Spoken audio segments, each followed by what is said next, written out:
నా పేరు శేఖర్, టి నారాయణమూర్తి గారి చిన్న కొడుకుని. తెలుసు, కూర్చోండి. ఏయ్ షమీర్, బాబు కొట్టి తీసురా. ఏం వద్దండి. కూర్చో అయ్యా, మొదటిసారిగా మా ఇంటికి వచ్చావు. నేను బొంబాయిలో పత్రికా ఆఫీసులో పనిచేస్తున్నాను, జర్నలిజం కూడా చదువుతున్నాను. నాకు వాటి గురించి ఏం తెలుసు బాబు, పల్లెటూరాన్ని. నేను నేను మీ అమ్మాయి శైలాబాను నేను పెళ్లి చేసుకోవాలనుకుంటున్నాను.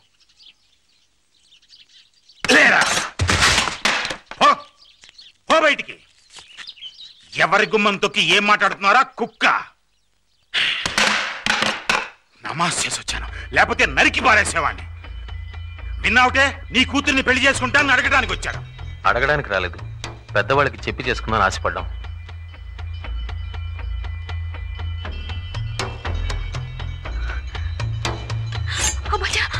వదిలో,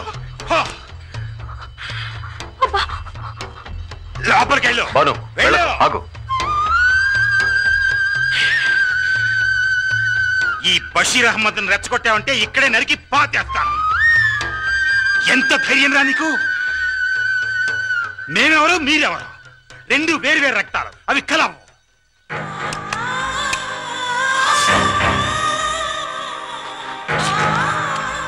చేయించచ్చు.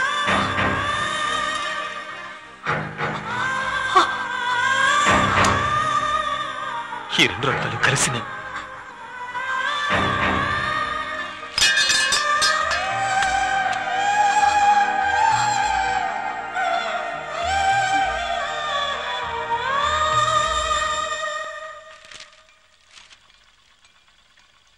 ఎక్కడ్రా మీ చెన్నయ్య? చెన్నయ్య గారు లోనే ఉంటాడండి. ఏమిట్రా ఈ గాయం? ఎలా తగిలింది? ఏం లేదు, నువ్వు కట్టమ్మా. విశాలం, మానేపల్లి శివరామయ్య తన కూతుర్ని ఇవ్వటానికి శేఖర్ జాతకం అడిగాడే, చెప్పావా? మానేపల్లి శివరామయ్య కూతురు. ఏమిటి సమాధానం రాదు? ఏం వద్దని చెప్పు. ఆయన వస్తున్నారు. ఇంకా ఎన్నాళ్ళు వీడు ఒంటిగట్టెలా బొంబాయిలో పిడకలంట చపాతీలు తింటూ పడుంటాట? అడిగి చెప్పు. గౌరవమైన కుటుంబం, చక్కని పిల్ల, డిగ్రీ కూడా పూర్తిగా వచ్చింది. కావాలంటే వీడిని ఒకసారి వెళ్ళి చూసిరా. మనం అక్కర్లేదు.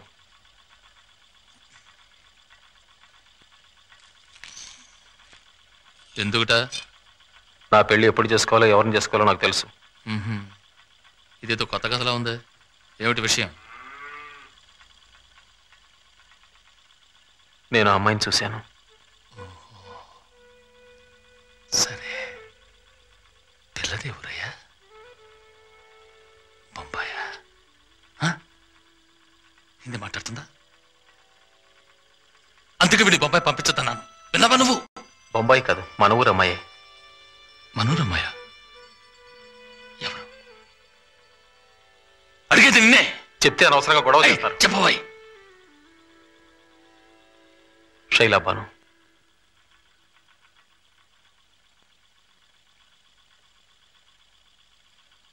బషీర్ అహ్మద్ కూతురు.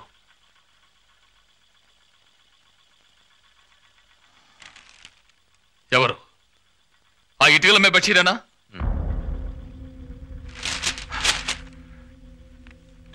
మీ నాన్నకైతే సర్ది చెప్పు, వెళ్ళు.